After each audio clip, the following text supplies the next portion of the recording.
We'll get into the questions. All right. Let me see if I can move this.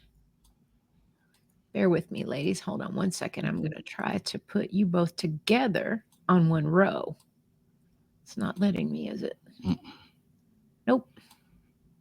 All right. Well, let me just put us down here. All right. That'll work. Yeah. Here we go. Is your organization dysfunctional?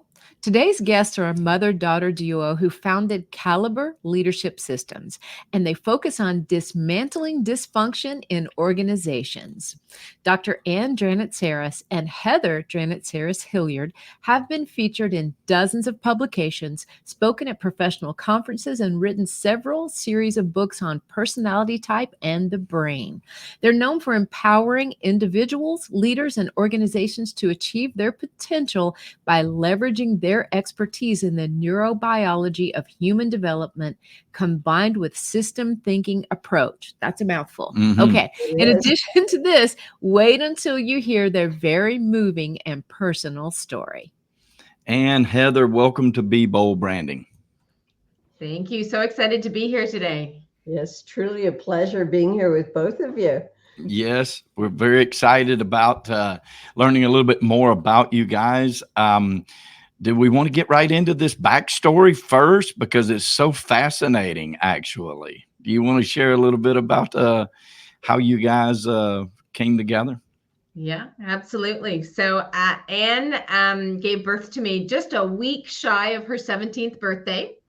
And placed me in adoption. So I was adopted by another family that raised me. And so I'm one of 3 adopted children in my adoptive family, the youngest of the 3. And when I was 27 and on the verge of getting married, I decided maybe it was a good time to learn a little bit more about my biological history and where I came from. And so I reached out to the adoption agency for my medical records. And a couple of weeks later, I got a call saying, yeah, we're all lined up to have you meet your mom and your paternal grandmother. And so I went from putting my toe in the water into, hey, I now have this whole family to start to meet. And so Anne and I met, as I said, sort of around my 27th year. So that, and 3 years later, after this connection, while we were still forging our relationship together, we started our business. Wow. That is fascinating. What did you notice right away in terms of like how you two were synced, or how you were similar? What did you notice? A lot of mannerisms, and first and foremost, I think it was both of us had an interest in helping people to achieve their potential. And because Heather wasn't looking for a mother or other parents or even another family, we actually started forging the friendship and our relationship based on this mutuality of really being excited about understanding why people do what they do, what drives them to function and dysfunctional behavior. And we came at it from very different perspectives. I came at it more from the psychotherapy and coaching space. And Heather was an organizational development consultant at the time, working for a large consulting firm. And we were on opposite sides of the country, which, added to, the safety of it because we weren't thrown together physically right away. And so we were able to build the relationship over time. Oh, how fascinating. That's so fascinating. It is, and I think that it just proves that no matter what the situation, when it's meant to be, it's just meant to be. Yes. Yeah, absolutely. Yeah, we're in total agreement with that. Oh, I bet. Well, this may be, we may have already answered this, but we'll ask it anyway, because the answer may be a little bit different for each of you, but who or what influenced you guys the most when it relates to what you're doing today in business? Oh, that's a good question. Well, it's kind of not hard not to say Anne, because, everything about how I do business today has been influenced by her understanding and her expertise around humans and how humans develop. And I certainly wouldn't be the person I am today without having forged that relationship and done the work that I've done with her over the years. And so I think that's, sort of a fundamental, the path I would have gone on would have been quite different if Anne and I hadn't have made the decision to go into business together 25 years ago, just over 25 years ago now. Wow. Yes. Anne? And my drive has always been, to help people. And when I started coaching, it was before people were actually in there. There wasn't really a profession of leadership coaching back when I started. I just found my way into that space because most of my psychotherapy clients were having issues at work with their bosses. And so I thought, well, if I could just, get to the boss, I could have a greater impact. And coming together with Heather, what that did was it gave me a language in organizations around performance, around accountability, with all of her knowledge about the context that people lead in. And, when we married those two things, I think that mutuality of giving to each other really brought us to where Caliber is today. Mm-hmm. Makes sense. Yes. All right. It sure does. Here's another question for you. What is the one thing that you want to be known for in your space? I'll start with that one. It's always hard to go just one. I've got 30 in my head. Okay, this one.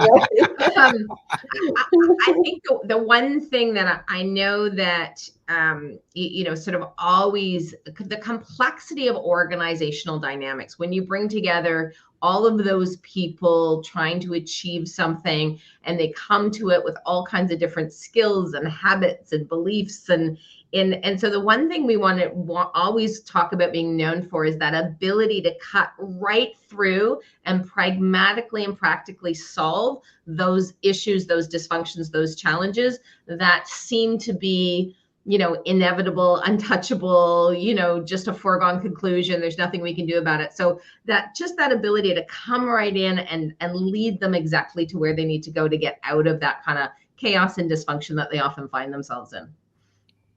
Yeah, I imagine there's a lot of ethereal thoughts and theory in the industry, and the ability to actually, break it down pragmatically and say, these are the steps, let's go do it, and we can fix this problem. It's kind of like the way we feel in the personal branding world, right? It's a lot of ethereal thought process out there, but there actually is a formula for like building it. And so it sounds like it's kind of the same in your space there.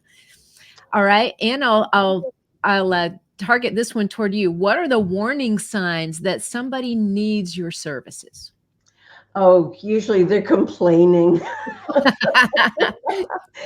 especially leaders. And, I can say in my therapy practice, it's, people are complaining about themselves, or they're complaining about their partners or their bosses.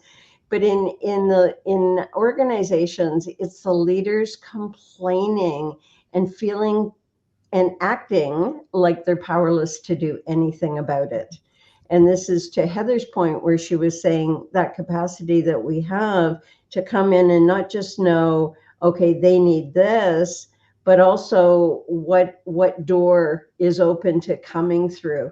Because a lot aren't coming through. Leaders have to change their behavior, but they may be open to a system that gets us through, so that we put in that context and then we start the coaching, because the two of them go hand in hand.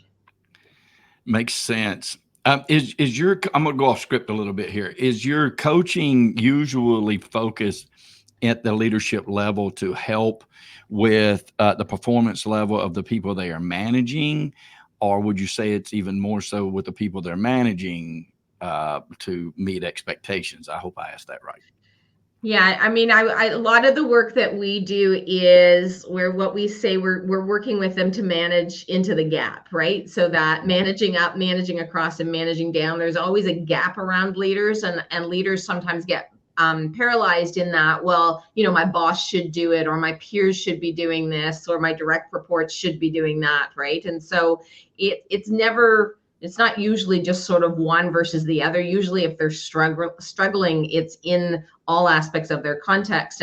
But a lot of the work we do is between the most senior leaders and that next tier below, where the senior leaders are not particularly effective in certain aspects of leading their people, and we're working with that tier below. It's that thing of go fix them and then I'll be good. All right. Yeah.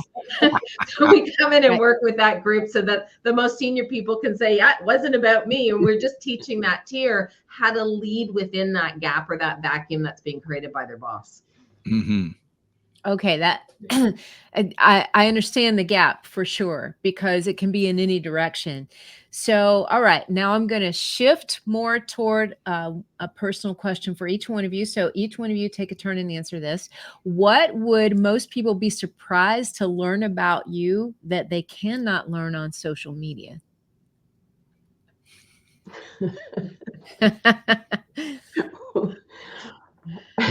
We're avid gardeners. No, they would learn that on social media. Let me see.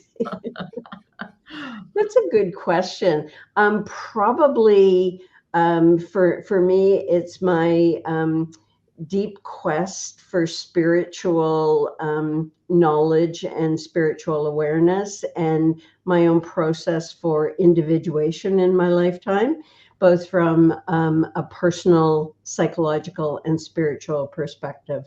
That wouldn't come across on social media. Nice answer. Exactly. Very nice answer. What about you, Heather? Yeah. Now, how do I follow that up?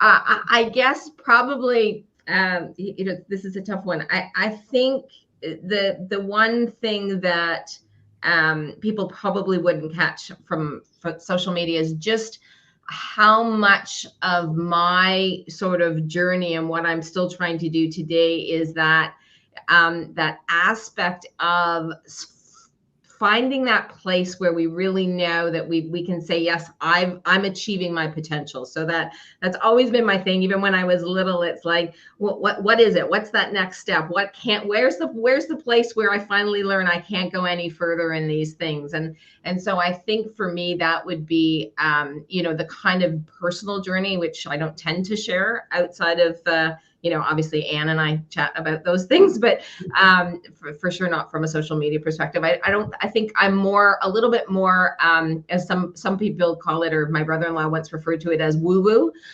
than you would think, given my really strong, logical, analytical, systems-driven approach, that I have that interest and appreciation for. And again, I cue Anne back on this because she introduced a lot of it to me in really integrating all of these different sort of ways of the world into what it is that I do. I think that's probably, if I had to guess, what makes you so passionate about what you do. You call it woo-woo. I call it like emotionally attached to the outcome, right? To doing good in the world, right? And I think that's a lot of that. And I actually can see the two of you have that in common, right? And another thing you have in common, your mannerisms, even on this video, are a lot alike. It's very fascinating. Yeah, I just tell a quick story. When Anne and I first started working together, we didn't tell anyone about our relationship. So all people knew was that these two people got into business together. I remember we started having clients saying things, looking at us and going, "You related?" And we're like, why? And it's like your mannerisms, sometimes your tone of voice, your expressions. And so it's really weird to think I grew up completely apart and separate.